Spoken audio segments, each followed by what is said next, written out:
All right. Well, hey, everybody. Welcome to this episode of Highly Unlikely with Josh and Jenaye, with Josh and Micah. Yes. No Jenaye today. But many of you know our guest today. He spoke at the arena. We're actually recording this the weekend of the arena. I think it comes out a little bit later. But Micah Mac is here. He's wearing the arena merch. He preached an incredible message on Friday night that impacted a ton of guys. The altars were full. Guys were responding. Amen. For a long time. You know, I saw young adults just in tears up front. And it was powerful what God did. That was one of my, it's one of my favorite things is seeing the multi-generations respond and seeing young and old alike coming forward, seeing dads with their sons. Yeah.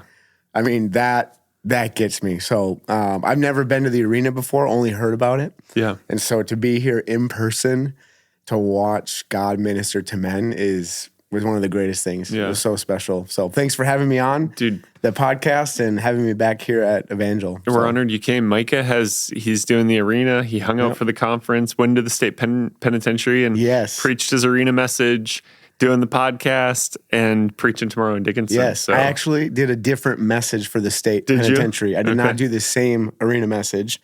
As I was walking in, I just felt like I need to hit on forgiveness. Yeah. And so I just preached a whole different message for that. That's incredible. Yeah. But excited to check out Dickinson tomorrow. Yeah. It's going to be awesome. Yeah. And if you don't know Micah, he's been around our church, been on the podcast before. Yep. But married to his wife, Steph. A couple kids. Yes. Travels the world as an evangelist, specifically speaking to a lot of the next generation, a lot of youth. Yep. Been all over. Yep. And regularly, how many weeks a year are you traveling? So I have a new rhythm now to where 1 weekend a month I am home, but otherwise every weekend outside of that rhythm it's fully booked out. So it's every week just about somewhere in the U.S. or around the world. So How many people have come to know Jesus? We've seen over 30,000 people give their life to Jesus in the last 8 years. Yeah. And just saying that number out loud, it just doesn't I was thinking about this. I'm pretty sure Target Center, where the Timberwolves play, I think it seats 18,000 people.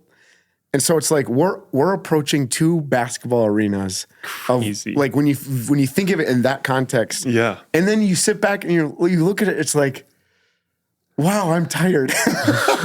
That's a lot of travel. That's a lot of sermons. That's a lot of prayers, preaching, but then you look at it and it's God, thank you. It's just it's very humbling. And so it's just to slow down a little bit long enough just to think through that. It's just significant, but it also never gets old. It never gets old. I always say, I'm convinced, and Pastor Josh, you probably can relate to this. I really believe I have one of the most unique and beautiful vantage points in the kingdom of watching someone get up in front of men, just like we saw Friday night, get up in front of peers and say, honestly, I'm not following the Lord. I'm not right with the Lord. I'm not living for the Lord. I'm in sin. To be on stage and watch someone get up and get to the altar, it never gets old to watch someone who is undone by the gospel of Christ, the grace of Christ. Yeah. And I just tell people, I tell all of our supporters, because we have supporters, I just say, I wish you could just come with me and just be have a camera that's attached to my, so you could get a live look of what this looks like and seeing grown men weeping or seeing teenagers. I was just at James River on Wednesday night and seeing all these teenagers. It is so cool to see what God's doing in hearts and people and how the gospel just, it saves people. It's amazing. It's incredible. Yeah. Are you seeing, everybody's talking about the shift in the next generation and what's happening. And I feel like we're tangibly seeing it. I could give you cases of here's what we're seeing. I watched one of our leadership college students respond on a prayer night, I think it was. And he's a not charismatic personality. He's kind of a thinker like me.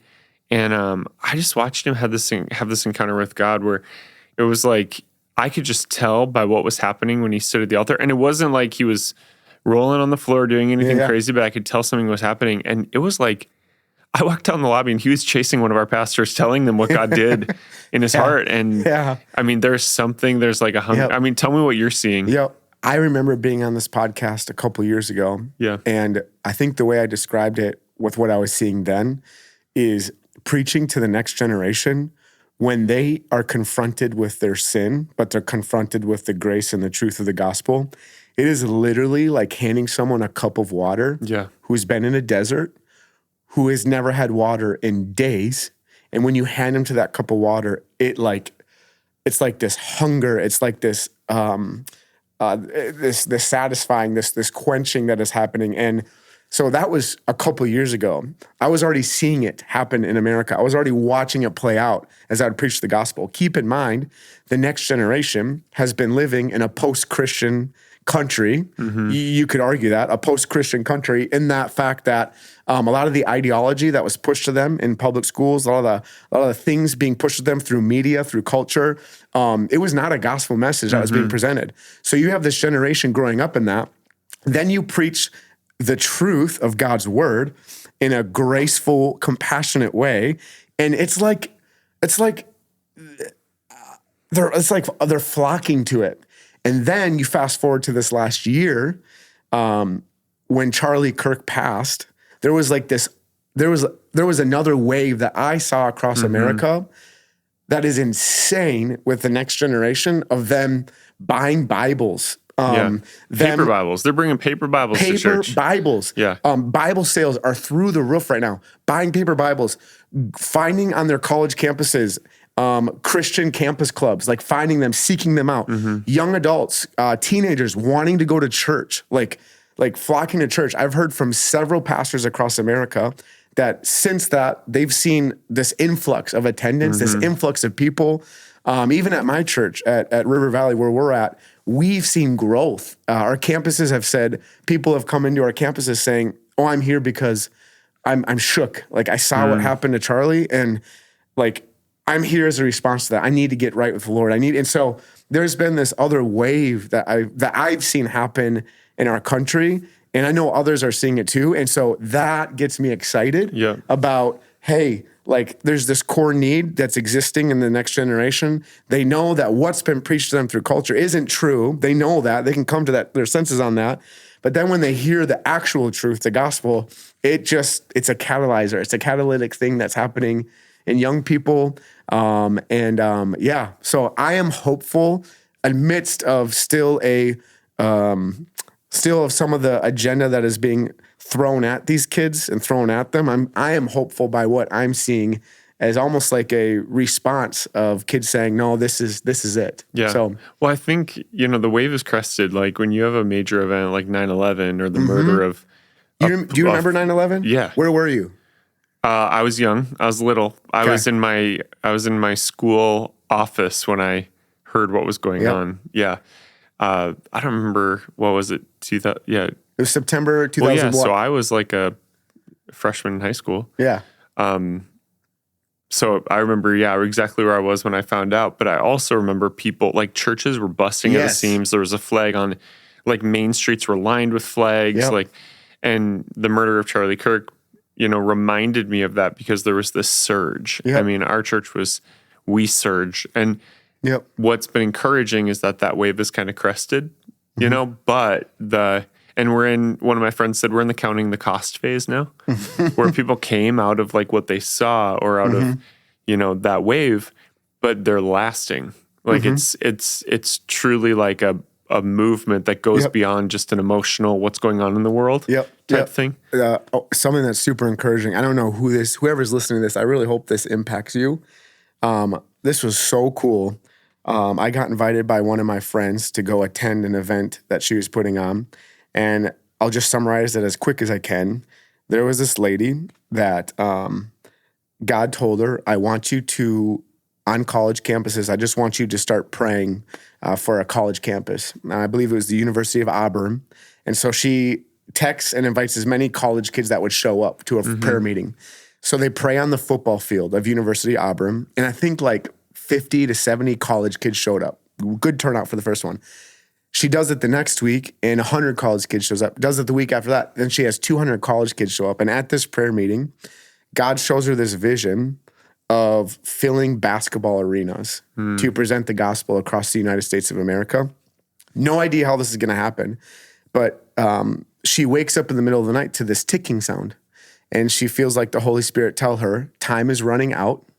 I'm coming back soon. You need to run with this vision. So she doesn't know where to turn. She just starts telling everyone and anyone this vision that God's given her of seeing the next generation come to Christ. It was all birthed from personal private prayer and just obeying by starting prayer meetings. And I just attended at UCF, the University of Central Florida. I just attended one of their events. It's called Unite, and her name's Tanya Pruitt. And basically, there was a billionaire who heard her vision and said, I'm going to help fund this vision become a reality. This is what's wild. They literally can't tell you what universities they're going to be at 8 months from now, 9 months from now.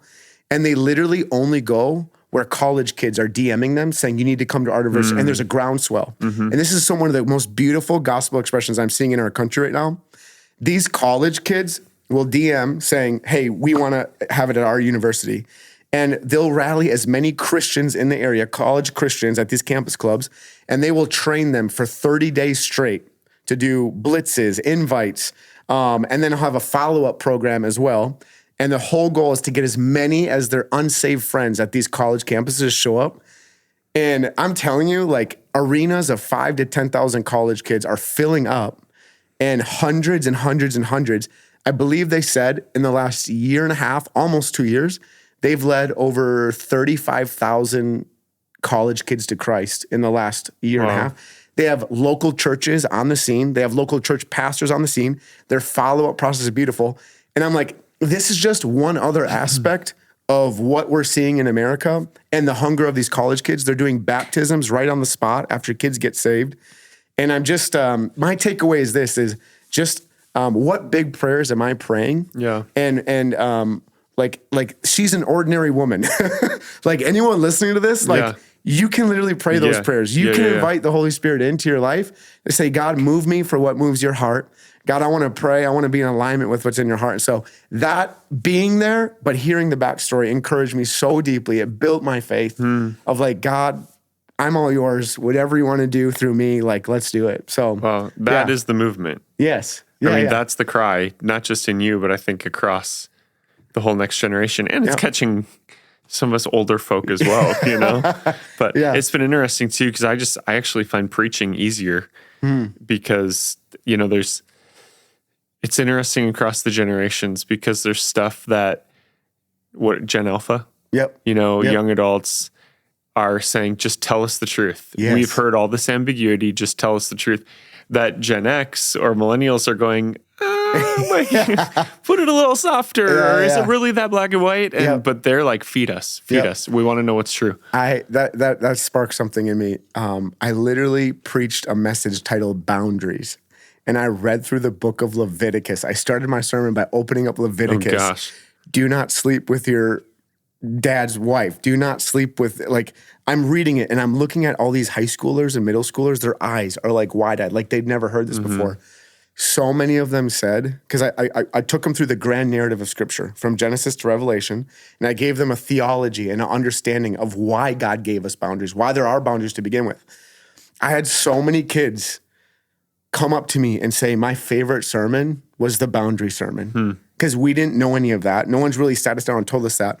And to me, it's like, that is literally what the next generation needs. In Montana, I didn't preach. I did a breakout on like love, sex, and dating.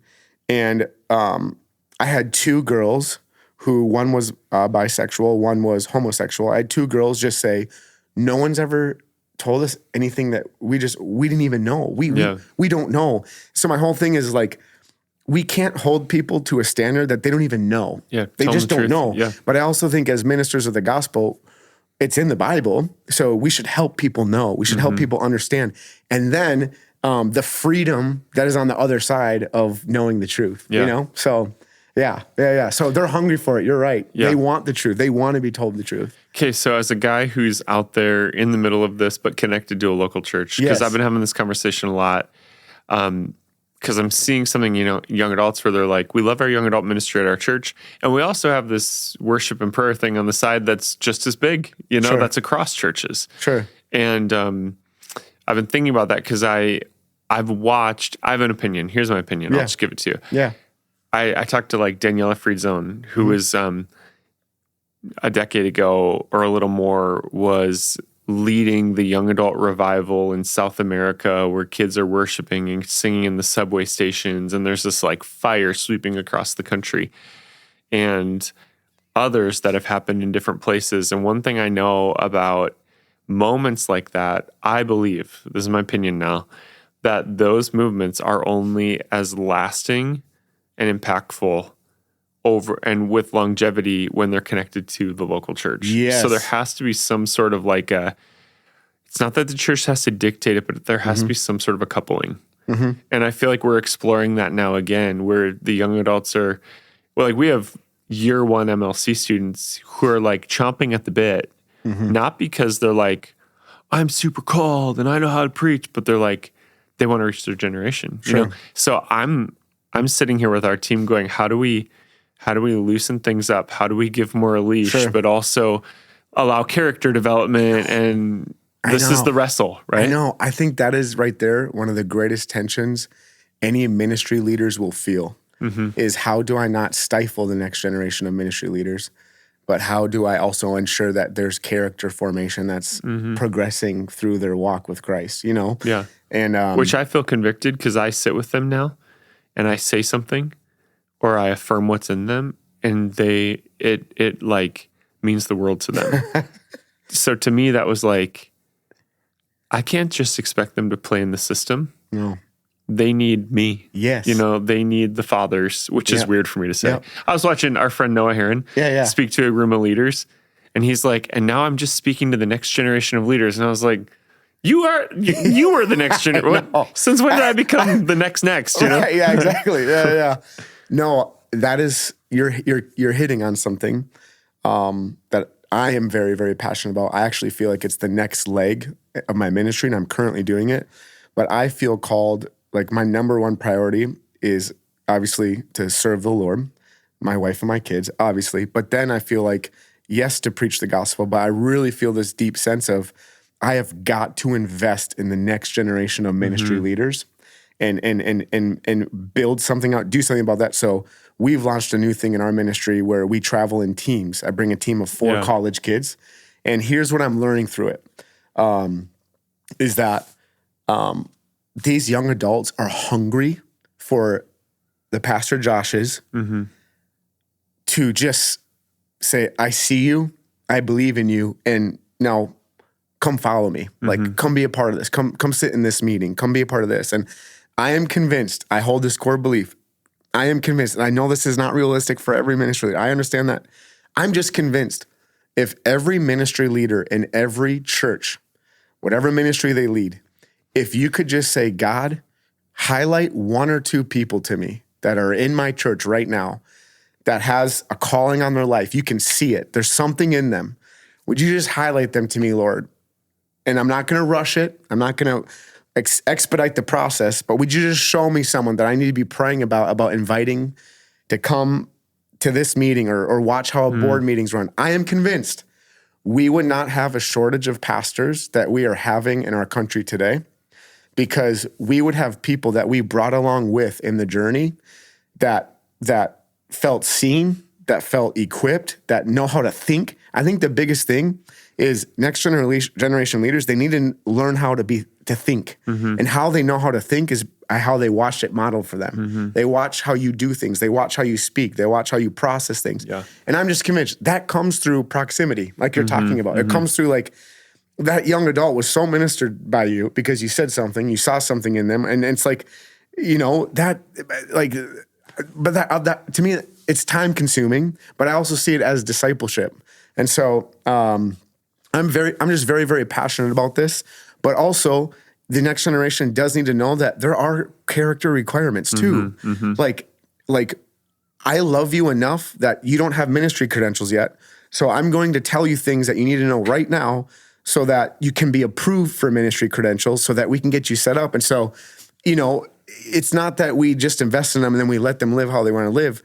We help them in that process too, you know? And so, so you're hitting on a topic I'm very, very passionate about right now, seeing the next raised up. So I've been thinking, I talked to our staff about this, but I've been thinking about the Jesus Revolution movie. Yeah. As almost like a model of this, because you have kind of like the movement that's happening, and it has its leader, the Greg Laurie story, and they come in and there's a partnership with the church. Yes. And it's actually, as you watch the movie, it's that partnership with the local church that allows the movement to become sustaining, like even in what happens in the leadership. Yep. But it also took a pastor who was willing to change the mold and be open. Yes. And so I'm just sitting here going, Lord, I'm the old guy. I need you to help me, and I need you to help me see it and facilitate what you're doing. That before it was what you're doing in my generation. Yep. And now it's what you're doing in a new generation, and I don't want to be stuck, And I lead a church that's like a big ship, and you got to turn it slowly, but I'm like, I want to be open. And part of what I've realized is what you're saying is I could build systems in a church of 4,000, 5,000 people that just make this sucker run. Sure. And I can lift out and go live my best life. And really what the Lord has brought me back to is tables with small groups of people that I can't do with everyone, but I can do with some. Yep. Yep. And it's worthwhile for me too. It's super rewarding. Yep. Oh, no. I told someone, I said, I feel like there's a new vigor that has come to my ministry that I've never felt before by equipping the next generation of ministry and being with them.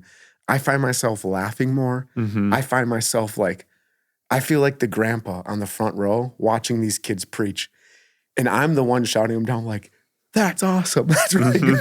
There's just this excitement of seeing others cut their teeth, grow, get excited about Jesus, get excited about ministry, and then processing things with them. Hey, did you notice this when this happened? Hey, did you see how we did this? You see how this went down? And just processing with them in real time. And so there's just like this, I feel like it is adding years to my ministry by investing into others. It's it sounds weird to say that, but I feel like years of health and vitality are being added on to my ministry because of how much fun I am having just investing into the next and just cheering them on and watching them grow and watching them be like, oh, I never thought of it like that. And what seems so fundamental to me, it's like groundbreaking, earth-shattering to them. What seems so common sense to me in leadership or how you lead something, for them it's like, oh, I never thought of it like that. That's amazing. Yeah. And I'm sitting here thinking, oh, I've known that for 20 years. Yeah. But then think back to when we were 20. Think back to when we were in college.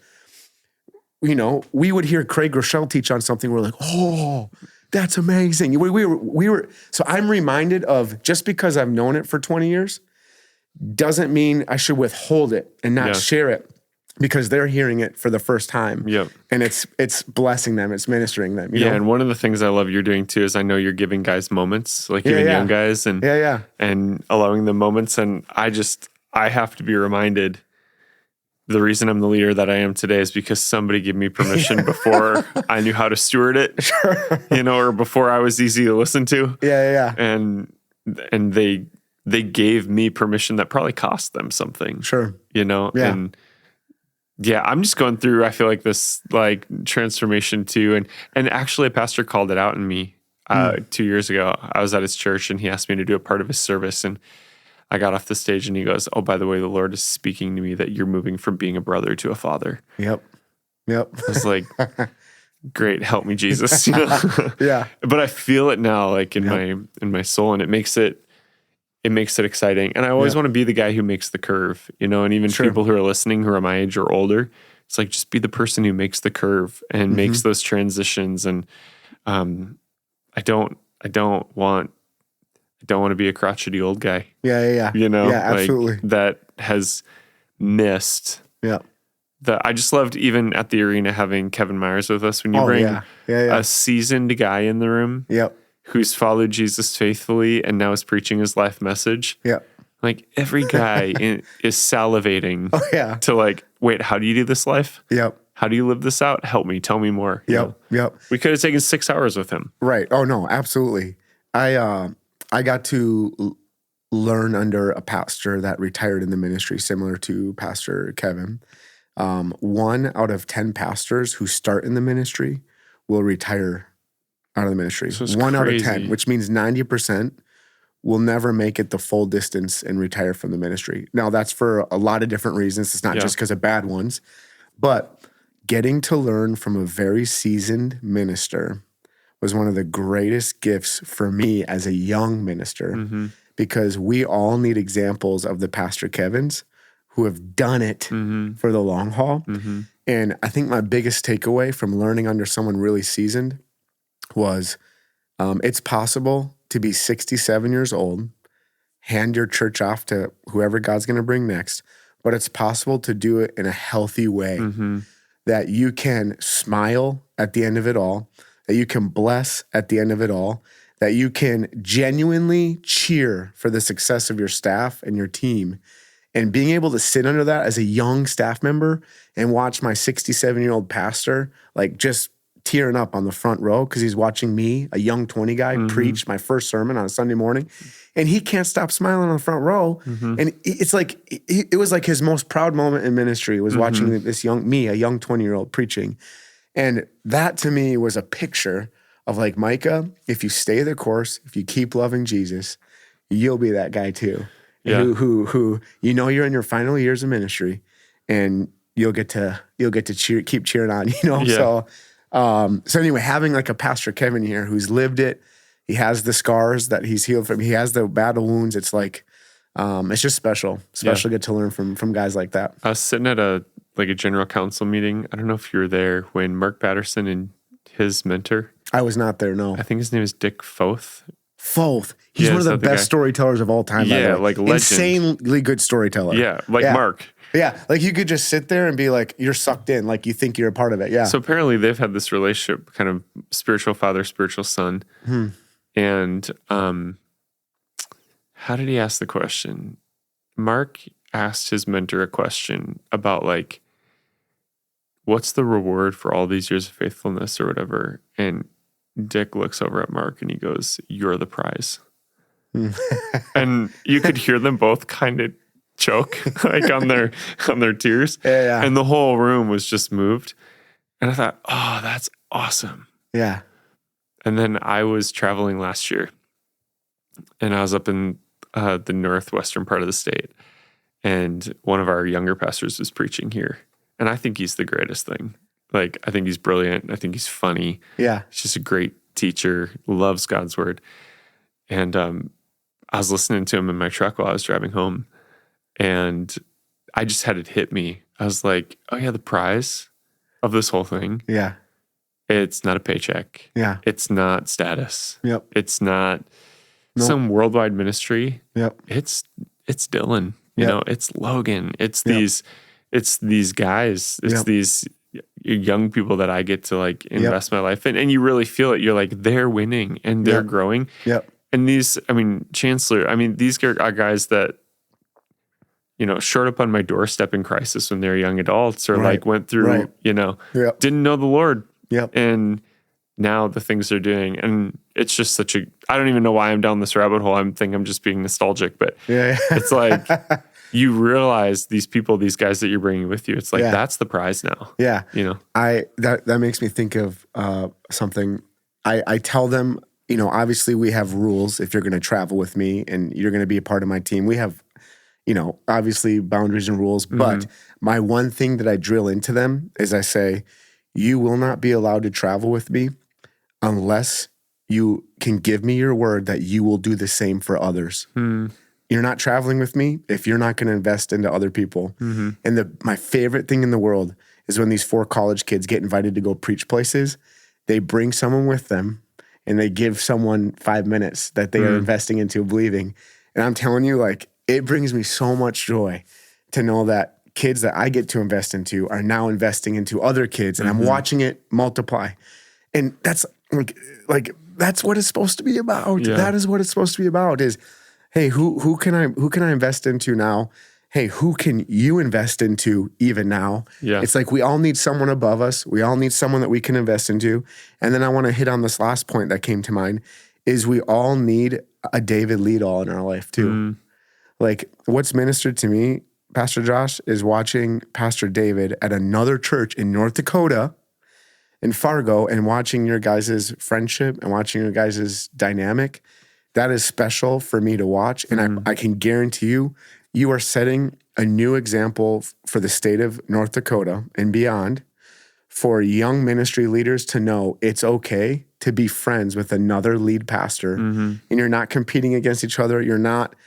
You're cheering each other on. And that is such a beautiful example, because I believe that will be the new wave of next gen ministry leaders. It's already happening right now, but I believe it will be the new wave, and God will honor that unity in states. He will honor that unity among the brethren. And that gets me excited about what God can do through the church at large. That's so cool that you say that.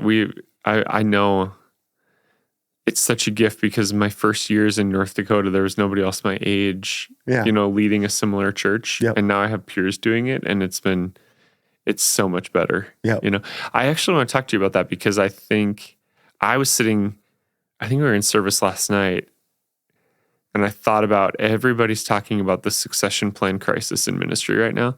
Like, there's all these pastors that are going to age out, and people aren't called to the ministry anymore, and Bible school graduates aren't, a lot of them aren't ministry calling. I'm not knocking it at all, but there's the pipeline. It's like, is there a pipeline or isn't there a pipeline? And I think there's an opportunity where now there is a generation who's more open.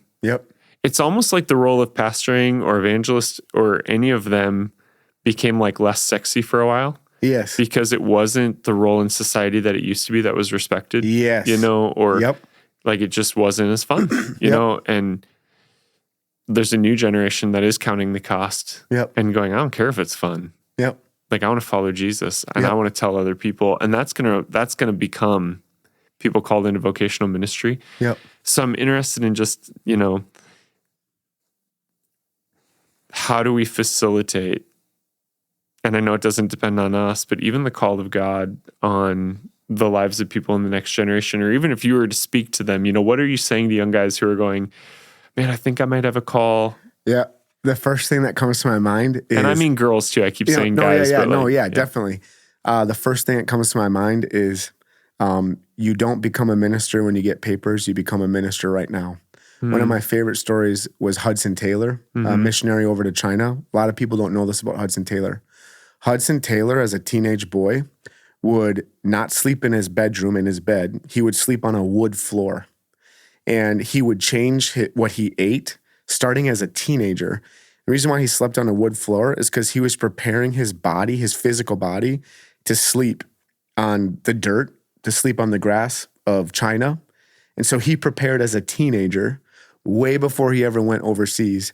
And I tell young people, you're called to ministry. If you're feeling that call to ministry, it starts right now. You don't become just an evangelist when they give you a microphone.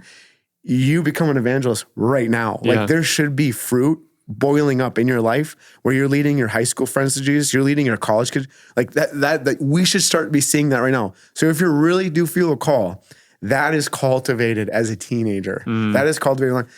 People, they might know me or see me as a guy on stage with a microphone.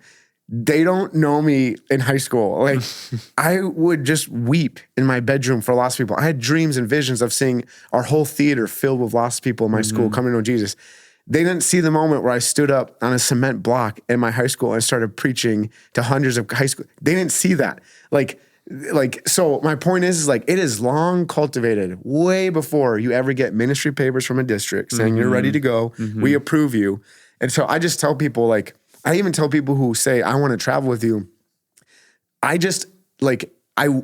You can be a bad speaker, but if you're living it out, I'll actually invite you. I'm being serious. I will invite you, even if you don't have the speaking side down, I will invite you because there is real fruit and other people see it. Other people are telling me about the fruit that's in your life. And so I'm just big on just live it. Don't even get caught up on the competencies of it. Just live it. Just love Jesus, love people, because when you're 40, I'm turning 40, when you're 40, it will be the same thing that's needed. Just love Jesus, just love people. that fundamental principle, it will never change. It will be the same when I'm 60 or 80. Just love Jesus and love people. Yeah. And so I think we don't need to make it overly complicated. If you do those two things and you keep it simple, like I told Carson, I have a high school kid, Carson Pruitt, with me on this trip, and he's talking to me about this sermon idea. And I just said, Carson, you want to know why you're on the trip? I said, you're on the trip because you're leading people to Jesus. You're leading lost people to Christ. You're talking to gas station clerks. You're talking to 60-year-old guys on a train. Like, Carson, I'm bringing you with because you're living it out, you know? I said, preaching is a skill. You can build that muscle. You can learn that. We can grow in that. But the fruit of living it out, like, that's why you're here. That's why you're with right now. And so I'm just big on that, of just keep it simple. Don't overcomplicate it. And then love the local church would be the last thing I say. Love the local church. Serve the local church. Be a part of the local church. Whatever's needed, just show up and do it. Like, to me, like, it was never about preaching. I love preaching. It was just, I love my church. I love serving in the youth department. Yeah. I love when my youth pastor says, can you come in early? I love coming in early to help my youth pastor. I love the church then as a teenager and college kid, and I love the church now. Yeah. And so those things, that God uses all of those things, you know, to get you where you're supposed to go, to get you in vocational ministry. And so that's what comes to mind for a question like that. I love that. I'm always watching just from a lead pastor's perspective. Yeah. I'm always like, I just feel keenly aware of people who don't feel entitled and are, like, you catch them doing great things, you know, or you catch them living it out, and they don't even have to tell you about it. Yeah. And so I love it.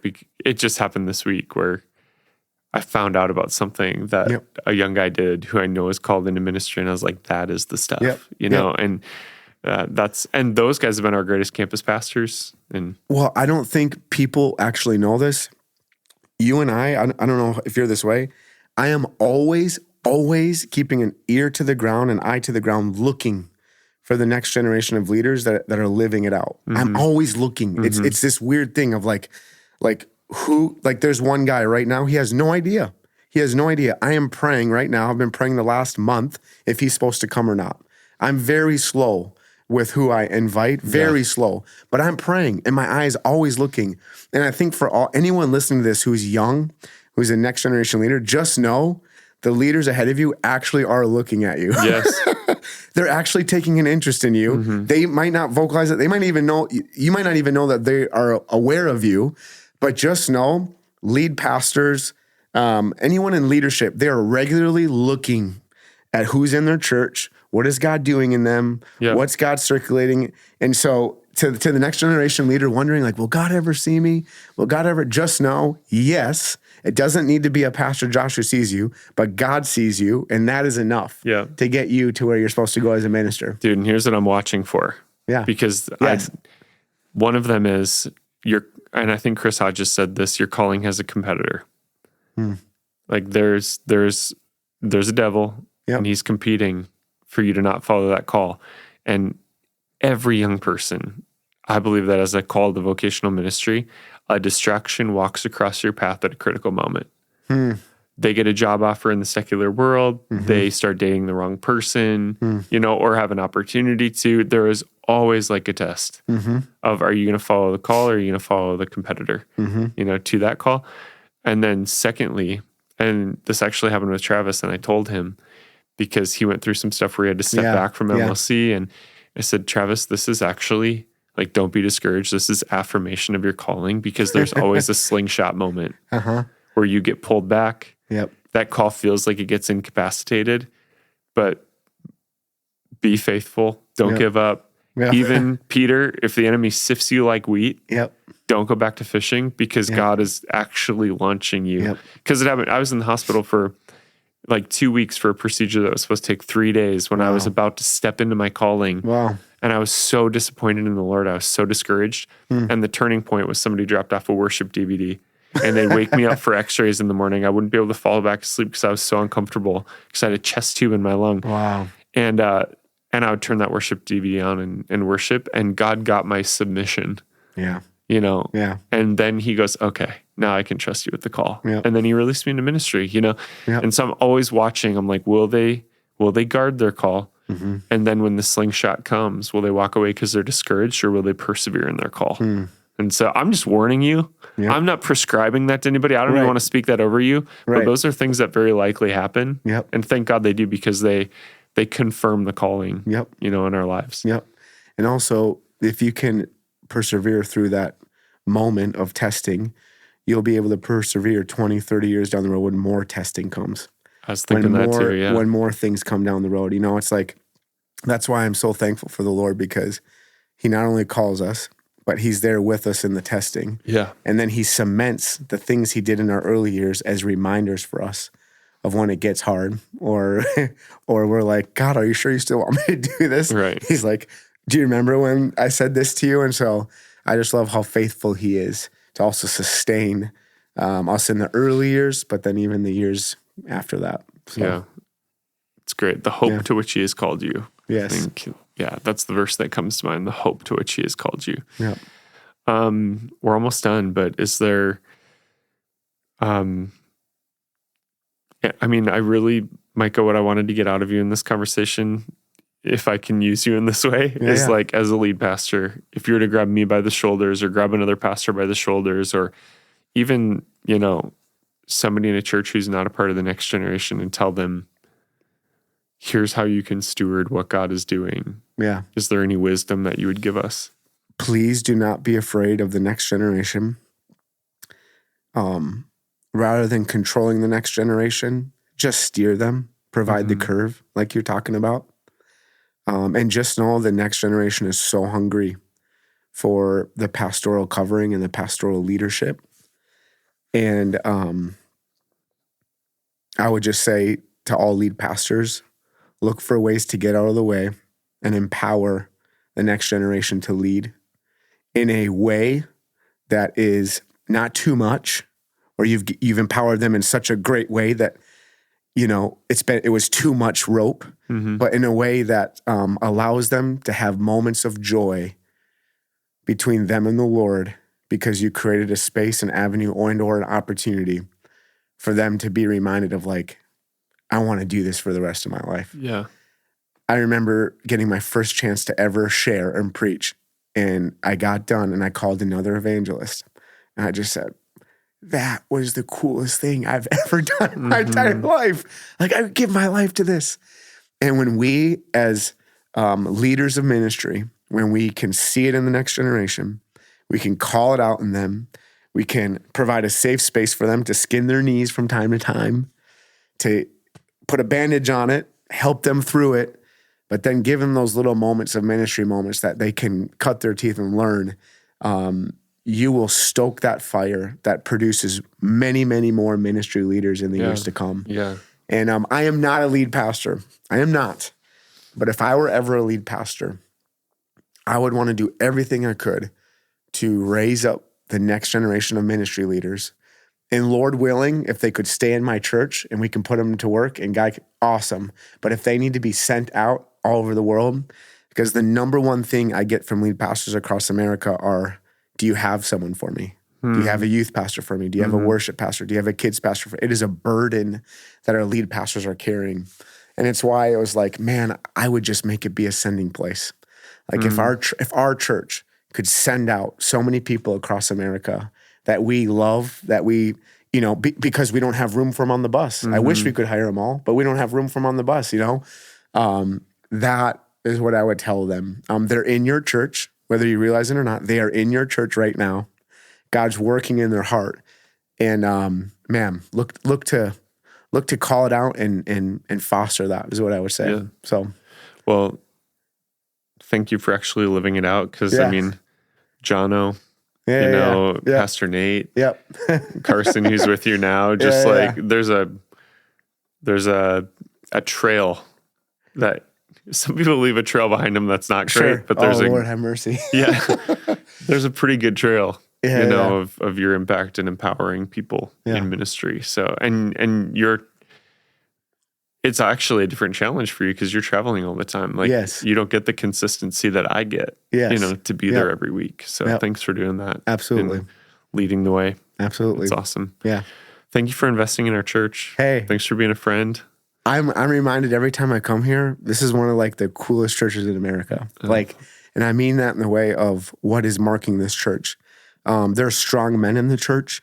There is a humility in the church. There is a give all the glory to Jesus in this church. Mm-hmm. I just think about all the lives that have been impacted right here. Mm-hmm. So thank you for staying humble before the Lord and leading that way, because it's so evident.